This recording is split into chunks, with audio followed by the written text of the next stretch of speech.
છે. પરમ કૃપાલ શ્રી વલ્લભ નંદન કરત કૃપા નિજ હસ્ત દે માથે. જ્યારે કૃપા કરે ત્યારે કેવી રીતે? નિજ હસ્ત. અને નિજ હસ્ત યાની સ્વયં ચંદ્રાવલીજી રૂપે, સ્વયં શ્રીજી રૂપે પોતાનો શ્રી હસ્ત માથે પધરાવી અને જીવની ઉપર કૃપા કરે છે. અને માટે તો ભગવદીઓનું અનુસરણ કરતા કરતા જે જન આપના શરણે આવે છે તો આપની કેવી કૃપા! આયા છે આપને જોઈને, આયા છે આપના માટે. પણ શ્રી ગુસાઈજી કૃપા કરીને શું કહે? કહી સોપત શ્રી ગોવર્ધનનાથ. જે એમના શરણે આવે એમને એ જીવને લઈને આપ શ્રીનાથજીને સોંપી દે અને કહે કે મને નહીં એમને પકડો, મને નહીં એમને જાણો. અને જ્યાં પોતે હટીને પ્રભુતિ જોડી દે એવી કૃપા શ્રી ગુસાઈજી સિવાય બીજું કોણ કરી શકે?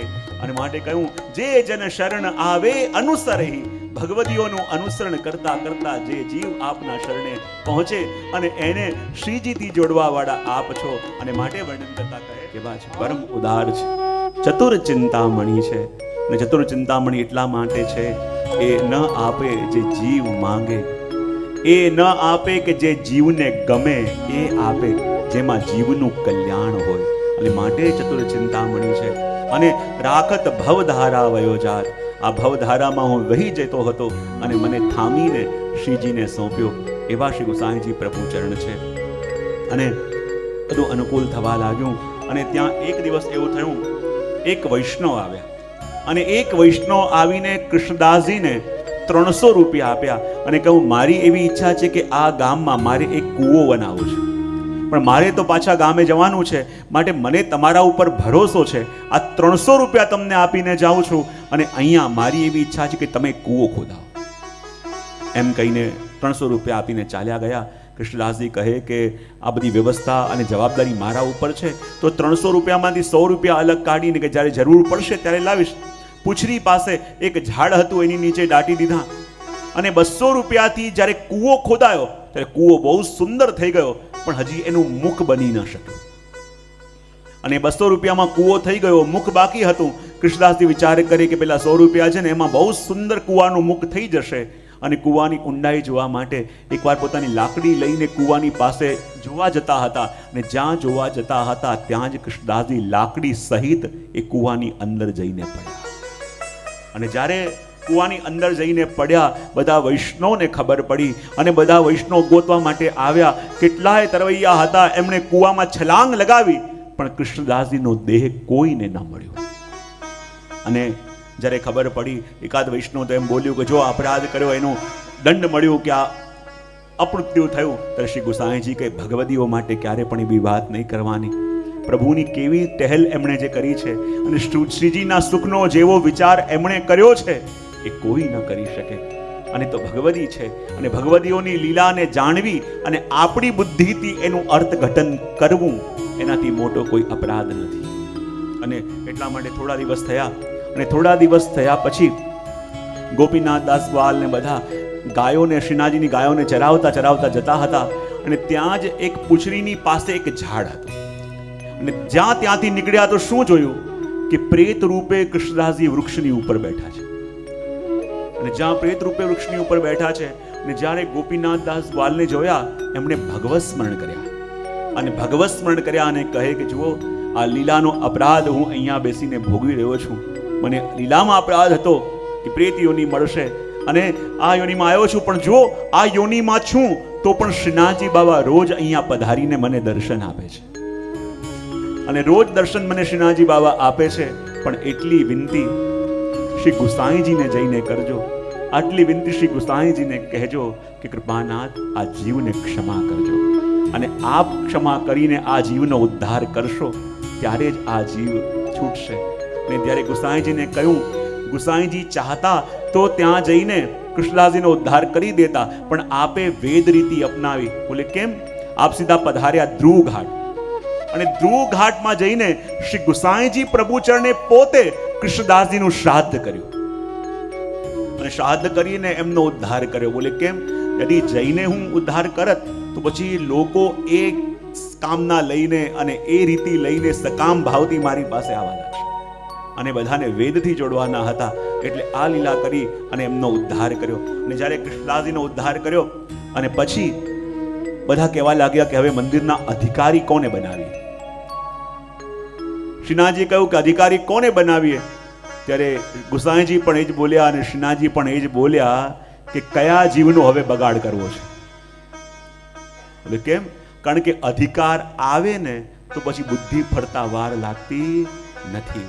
એટલે શ્રીનાથજીના મુખમાંથી પણ નીકળ્યું અને ગુસાઈજીના મુખમાંથી નીકળ્યું કે હવે કયા જીવનો બગાડ કરવો છે તો એને અધિકારી બનાવી. શ્રી ગુસાઈજી કે મારી તો એવી ઈચ્છા નથી કે હું કોઈને નિયુક્ત કરું, કારણ કે નિયુક્ત કરીશ તો પછી મેં જીવનો બગાડ કર્યો કહેવાય. તો કરવું શું? તે વિચાર કર્યો કે ત્યાં ગાદી પાસે ઉપરનો મૂકી દીધો અને કેવલ જેની પણ ઈચ્છા હોય કે અધિકારી બનવું છે કે આવીને ઓઢી લો, કારણ કે હું ઓઢાઈશ તો પછી મેં નિયુક્ત કર્યા કહેવાશે અને જીવનો અધિકાર આવશે તે બગાડ થશે ને બગાડ થશે તો પછી એમાં હું પણ નિમિત્ત બની જઈશ. અને ત્યાં જ્યારે મૂકવામાં આવ્યો ત્યારે ક્ષત્રિય આવીને એ ઉપરનો જાતે ધારણ કર્યો અને એમને અધિકારી બનાવવામાં આવ્યા. અને આ લીલા સાથે આ કૃષ્ણદાસજીના અગાધ ચરિત્રને આપણે અહીંયા સંક્ષિપ્તમાં વિરામ કરીને અને આપણે આગળ આપણા ચોથા સખા શ્રી મહાપ્રભુજીના સેવક કોણ રહ્યા આવે અને પરમાનંદાસજીના દિવ્ય ચરિત્રની અંદર આપણે પ્રવેશ કરીએ. લીલામાં આપનું સ્વરૂપ છે તો સખા અને સખી રૂપ આપનું છે ચંદ્રભાગા. સુરભી કુંડ એ આપનું દ્વાર છે. આપણે કહીએ ને જ્યાં અષ્ટદ્વાર તમે જુઓ છો, આપણે ત્યાં કહેવામાં આવે છે કે ગોલોકધામ ક્યાં છે? બોલે ગોલોકધામ ક્યાંય નહીં, સ્વયં શ્રી ગિરિરાજજીના ભીતર છે. અને ગોલોકધામમાં જવાના 8 મુખ્ય દ્વાર છે અને 8 મુખ્ય દ્વાર અને એક એક દ્વારના એક એક મુખિયા આપણા એક એક સખા છે. અને એમની જ્યારે આજ્ઞા મળે અને એ કૃપા કરે ને ત્યારે અંદર પ્રવેશ જીવનો થાય. અને એટલા માટે પરમાનંદાસજીના ચરિત્રમાં આપણે પ્રવેશ કરીએ. કનોજમાં કનોજિયા બ્રાહ્મણ પરિવારને ત્યાં પરમાનંદાસજીનો જન્મ થયો અને કહેવાય જે દિવસે, કારણ કે બ્રાહ્મણ પરિવાર છે અને જે દિવસે આ બાળકનો જન્મ થયો ને એ દિવસે એમના જે યજમાન હતા આવીને અઢળક સંપત્તિ એમને આપી ગયા. અને અઢળક સંપત્તિ જ્યારે પરમાનંદાસજીના પિતાને મળી અને એમને તો એવો આનંદ થયો કે ઘરમાં પુત્ર જન્મ થયો અને જોડે જોડે કોઈ અજાણ્યો શેઠ આવીને આટલું ધન આપી ગયો અને વિચાર કર્યો કે જેના આવાથી એટલો આનંદ થયો તો એનું નામ હું પરમાનંદ રાખીશ. અને ત્યાં જ બ્રાહ્મણો આવ્યા અને એ કહે કે ના, એમને એમ નામ ન રખાય, જે રાશિ પ્રમાણે નીકળતું હોય ને એ નામ રખાય. તો બોલે તમે જુઓ. ને જ્યારે એમણે રાશિ પ્રમાણે બધું ચેક કર્યું તો કહે કે બધું જોયા પછી રાશિ પ્રમાણે પણ એમનું નામ પરમાનંદ દાસ જ આવે છે. અને પિતા પ્રસન્ન થઈ ગયા. જો જે ઈચ્છા મારા મનમાં હતી અને જેના આવ્યાથી એટલો આનંદ અમારા ઘરમાં આવી ગયો, અમારા ઘરમાં જેના પગલાથી બધા દિવસો બદલાઈ ગયા, એટલું સુખ આવી ગયું, માટે એનું નામ પરમાનંદ સિવાય કંઈ હોઈ ન શકે. ને જેમ જેમ પરમાનંદાસજી થોડા મોટા થવા લાગ્યા એટલી જાહો જલાલીમાં ઉછરી રહ્યા છે. ભવ્ય રીતે એમનો યજ્ઞોપવિત સંસ્કાર ઇત્યાદિ પણ કરવામાં આવ્યો. જ્યારે એમનો જન્મદિવસ આવતો એટલા ભવ્ય રીતે ઉજવવામાં આવતો અને પરમાનંદાસજીનો કંઠ પણ એટલો મધુર કે જ્યારે ગાય તો જામાનો સંમોહની થઈ જાય એવો અનુભવ બધાને થતો. ધીમે ધીમે જ્યારે મોટા થયા પરમાનંદાસજી કહેવાય ત્યારે એ વખતે ગામમાં દુષ્કાળ પડ્યો. જ્યારે દુષ્કાળ પડ્યો ત્યારે કર વસૂલવા માટે થઈને હાકેમે પ્રજાની ઉપર દંડ નાખ્યો અને દંડ નાખવા માટે થઈને એણે આવીને પરમાનંદાસજીના પિતાની બધી સંપત્તિ, બધું ઐશ્વર્ય બધું લૂંટી લીધું. ને જ્યાં બધું ઐશ્વર્ય સંપત્તિ બધું લૂંટી લીધું અને દિવસો હવે કપરા થઈ ગયા. અને જ્યાં દિવસો કપરા થયા પિતા કહેવા લાગ્યા, જો બેટા તારી પાસે આવું સુંદર કંઠ છે તો તું આ કંઠ દ્વારા તારા દ્રવ્યનું ઉપાર્જન કર. એ કે ના પિતાજી, મને એમાં રસ નથી, મને જે કરવું છે કરવા દો.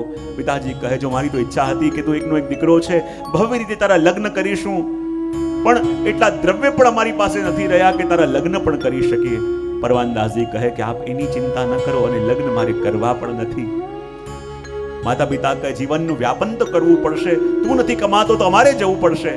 એમ વિચાર કરી માતા પિતા ઘર છોડીને અને પૂર્વ તરફ ગયા. ત્યાં કંઈ ન થયું, દક્ષિણ તરફ જઈને દ્રવ્ય ઉપાર્જન કરવા લાગ્યા.